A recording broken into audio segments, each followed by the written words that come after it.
దేవుని పిల్లలు అగుటకు అధికారమునిచ్చి ఉన్నాడు. చెప్పండి కూడా దేవునికి స్తోత్రం. చెప్పండి కూడా. హల్లెలూయా, హల్లెలూయా. దేవుడు మనల్ని ఎప్పుడైతే విశ్వసించామో, ఎప్పుడైతే ఆయన అంగీకరించామో, తన ఫ్యామిలీలోనికి ప్రభు, తన కుటుంబంలోనికి, తన ఫ్యామిలీలోనికి, తన కుటుంబంలోనికి ప్రభు మనల్ని ఆహ్వానించాడు. తన ఇంట్లోనికి ప్రభు మనల్ని చేర్చుకున్నాడు. మనందరికి ఆయన పిల్లలు అనే అధికారాన్ని దేవుడు దయచేశాడు. మనం ఎవరమండి చెప్పండి? ఎవరి పిల్లలు? మనం దేవుని పిల్లలు. ఒకప్పుడు దేవునికి ఒక్కడే కుమారుడు. ఎవరైనా చెప్పాలి, ఒక్కడే కుమారుడు. ఎవరైనా? నజరేయుడైన యేసుక్రీస్తు వారు ఆయనకు ఒక కుమారుడు. ప్రియులరా, యేసుక్రీస్తు వారిని విశ్వసించడం ద్వారా, దేవుని నమ్మటం వలన, ఆయన అంగీకరించడం వలన మనమందరం ఈరోజు ఆ పరిశుద్ధ కుటుంబంలోనికి చేర్చబడ్డాం. ఆ పరిశుద్ధ కుటుంబానికి పరలోకమందున తండ్రి, ఆయన యజమానుడు, ప్రియమైన యేసుక్రీస్తు ప్రభులు వారు, ఆయన మనందరికీ పెద్దన్న. స్తోత్రం చెప్పడం గట్టిగా. హల్లెలూయా. మనమందరూ ఆ కుటుంబంలో సహోదరులు, చిన్న కుమారుడు, చిన్న కుమార్తెలు, ఏంటండి, కుమార్తెలు, కుమారులుగా ఆ కుటుంబంలో మనం చేర్చబడ్డాం. యేసుక్రీస్తు వారు మనందరికీ అన్న. ఆమేన్ చెప్పండి అందరూ గట్టిగా. హల్లెలూయా. విశ్వసించిన వాళ్ళందరికీ ఆయన పిల్లలు అగుటకు దేవుడు అధికారం ఇచ్చాడు. కనుక మనం దేవుని వలన పుట్టిన వాళ్ళే తప్ప రక్తము వలనైనను, శరీరేచ్ఛల వలనైనను, ఏంటండి, మానవ ఇచ్ఛల వలన పుట్టిన వాళ్ళం కాదని వాక్యం సెలవిస్తుంది. మనం రక్తము ద్వారా, లోక సంబంధమైన రక్తం ద్వారా కావచ్చు, లేకపోతే మనుషులకు ఇచ్చ వలన కావచ్చు, శరీర సంబంధమైన కార్యాల వల్ల మనం పుట్టిన వాళ్ళం కాదు. మనం దేవుని ద్వారా పుట్టిన వాళ్ళం. ఎవరి ద్వారా పుట్టిన వాళ్ళండి? ఎవరి మూలముగా పుట్టిన వాళ్ళం? మనం దేవుని మూలముగా, దేవుని ద్వారా జన్మించిన వారం. భౌతికంగా మన కుటుంబాలు మనం పుట్టినప్పటికీ, మనం యేసుని విశ్వసించినప్పుడు, నమ్మి బాప్తిస్మం పొందినప్పుడు ఒక పరిశుద్ధ కుటుంబం, పరలోకపు కుటుంబం, దేవుని కుటుంబంలో మనం ప్రవేశించి ఆయన పిల్లలం. కనుక మనం ఎప్పుడు గుర్తించవలసింది ఏంటంటే, నేను శరీరేచ్ఛల వలన పుట్టినవాడిని కాదు, నేను రక్తము వలన పుట్టినవాడిని కాదు, నేను దేవుని ద్వారా, దేవుని మూలముగా పుట్టినవాడిని. ఆమె చెప్పండి అందరు గట్టిగా. స్తోత్రం చెప్పండి అందరు గట్టిగా. నా మధ్య ఒక నేను న్యూస్ వినాలంటే, ఆస్తి పంచినప్పుడు ఆ తండ్రి అంటే, వీడు నా కడుపున పుట్టలేదు, ఇతడికి నాకు సంబంధం లేదు, వీడు అక్రమ సంబంధం, వీడు ఎలా పుట్టాడో నాకు తెలియదు, వీడికి నా పోలికలు ఏమీ లేవు, కనుక వీడికి నేను ఆస్తి నీవునని. ఆ తల్లి ఏమో పోరాడుతుంది, లేదయ్యా వీడు నీ కుమారుడే, నీ ద్వారా కలిగిన వాడే, నీకు పుట్టిన కుమారుడే అంటుంటే, ఆయన నుండి ఒక అధికారంలో ఉన్నాడు ఆయన అస్సలు ససెమిర ఒప్పుకోలే. వీడు నాకు కలిగిన కుమారుడు కానీ కాడు, వీడికి నా పోలికలు లేవు, వీడు నాకు లోబడ్డంటే అప్పుడు ఆ తల్లి చివరికి పోలీస్ స్టేషన్ ఆశ్రయించి ఈ నా వల్ల కలిగినవాడు కాదని అంటున్నాడు. కానీ ఒక తల్లిగా నేను చెప్తున్నాను, ఆయన కుమారుడే ఈయన, కానీ ఆయన ఒప్పుకోవట్లేదు, ఆస్తి విషయంలో గొడవ చేస్తున్నాడు. అంటే వెంటనే పోలీసు వాళ్ళు ఏం చేశారంటే, కోర్టుకి వెళ్తే కోర్టు వాళ్ళు ఏమన్నారంటే, ఒక టెస్ట్కి పంపించారు. ఏం టెస్ట్ అది? అబ్బో మీకు అన్నీ తెలిసే, ఇంక నేనేం చెప్పేది.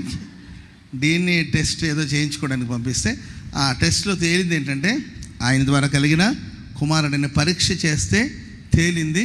అప్పుడు వాళ్ళ నాన్న, ఓహో పరీక్షలో తేలింది కనుక నా కుమారుడు లేరా బాబు, నేను కాదనుకున్నాను, ఎందుకంటే నీవు చేసే వెకిలి చేష్టలు చూసి, నీవు చేసే పనులు చూసి నా కొడుకైతే ఇలా ఎందుకు ఉంటాడని అనుకున్నాను, టెస్ట్లో తేలింది కనుక ఇస్తానులే నీకు కూడా కొంత ఆస్తి అన్నాడు. Praise the lord. ఇప్పుడు మనం అందరూ దేవుని పిల్లలం. స్తోత్రం చెప్పండి గట్టిగా. మనం ఎవరి ద్వారా పుట్టిన వాళ్ళమండి? దేవుని ద్వారా మనం అందరూ పుట్టిన వాళ్ళం. మనం దేవుని ద్వారా పుట్టాము అని మనం అనుకుంటే సరిపోతుందా? పరలోకం అంగీకరించాలి కదా. స్తోత్రం చెప్పండి గట్టిగా. నేను దేవుని బిడ్డని అని చెప్పుకుంటే సరిపోతుందా? Praise the lord. అవ్వమ్మ అంటది కదా, యెహోవా దయ వలన ఒక మనిషిని నేను సంపాదించుకున్నాను. ఏమనిందండి? యెహోవా దయ వలన ఒక మనిషిని సంపాదించుకున్నానని చెప్పుకుంటుంది. కానీ ఆ మనుషుడు ఎలా ఉన్నాడంటే, దుష్టుని సంబంధి. వాడిలో పూర్తిగా దుష్టత్వం, భ్రష్టత్వం, దుష్టత్వం, అసూయపరుడు, సొంత తమ్ముడిని చంపాలనే నీచమైన చేష్టలు, బాధ్యత లేనివాడు. ఆ తల్లి ఏమో యెహోవా దయ వలన ఒక మనుషుడిని, ఒక కుమారుని నేను సంపాదించుకున్నానని కయ్యూను గురించి చెప్తుంది అవ్వమ్మ. కానీ ఒక దేవుని బిడ్డకు సంబంధించిన ఏ క్వాలిటీస్ అతనిలో లేదు. అంత దుష్టుని సంబంధి, దుష్టుని యొక్క కార్యక్రమాలు, కీడు చేయాలనే సంకల్పం, ఇవన్నీ కయ్యూనులో మనం చూస్తూ వచ్చాం. దేవుని బిడ్డలారా, నిజంగా మనం దేవుని ద్వారా కలిగిన వాళ్ళమేనా, దేవుని ద్వారా పుట్టిన వాళ్ళమేనా, మన దేవుని సంతానమేనా, మన దేవుని కుమారులమేనా అని మనం ఏదో DNA టెస్ట్ కాదండి, మనల్ని మనమే పరీక్షించుకోవాలి. స్తోత్రం చెప్పండి అందరూ గట్టిగా. హల్లెలూయా. యేసుక్రీస్తు ప్రభుల వారిని మనం మాదిరిగా పెట్టుకుంటే ఆయన దేవుని కుమారుడు.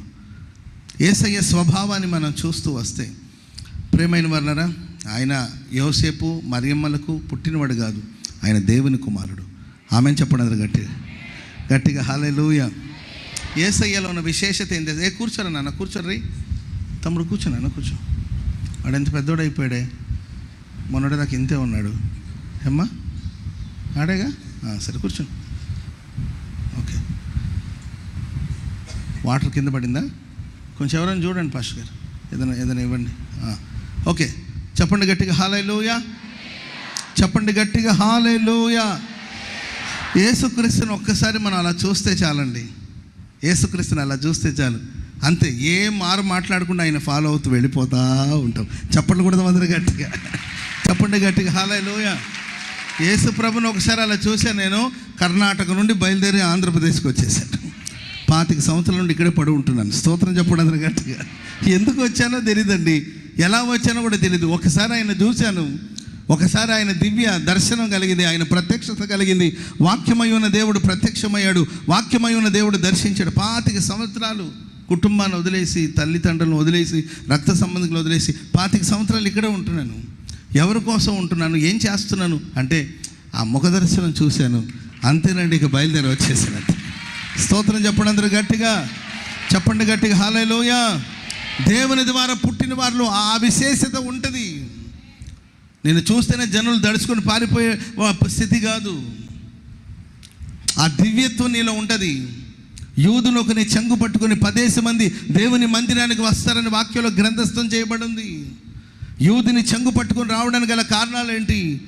ఆకాశంలో చూసిన నక్షత్రాన్ని బట్టి జ్ఞానులు యేసు చెంతకు వచ్చారు. ఏంటి ఆ నక్షత్రం యొక్క విశేషం ఏమిటి? ఒక సమరియా స్త్రీ అడుగుజాడలో అనేకులు యేసు చెంతకు వచ్చారు. యేసులో ఉన్న విశేషత, ఆయన మాట్లాడుతూ ఉంటే 3 రోజులైందండి, అన్నపానం గుర్తుకు రాలేదు వాళ్ళకి.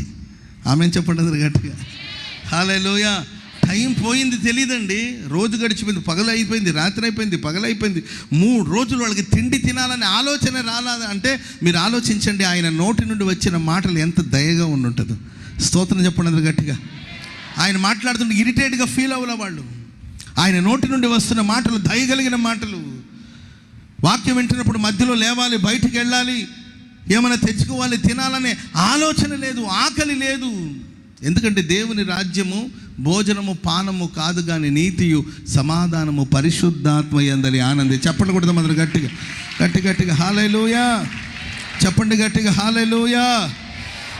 ఏంటండి, భోజనాన్ని గురించిన గోలే లేదు, గొడవే లేదు. ఇంకా చెప్పాలంటే ప్రియులారా, ఆయన చూస్తే చాలండి. ఆమెను చెప్పండి అందరూ గట్టిగా. నువ్వు పాపివి, నీవు దరిద్రుడా, దరిద్రమైన పనులు చేసి వచ్చావు కదా అని చెప్పాల్సిన అవసరం లేదు. యేసు ప్రభు పేతురు వైపు జస్ట్ అలా తిరిగి చూశాడు అంతే. అలా తిరిగి చూశాడు అంతే. అంత దూరంలో వెళ్ళి గుండెలు బాదుకొని, తలల మీద బాదుకొని బోరని ఏడుస్తున్నాడు, పాపిని అని పశ్చాత్తాపడి కన్నీళ్ళు పెట్టుకుంటున్నాడు, పశ్చాత్తాపడుతున్నాడు. ఏంటంటే ప్రియులారా, పశ్చాత్తాపము కలుగునే నీ దయగల చూపులతో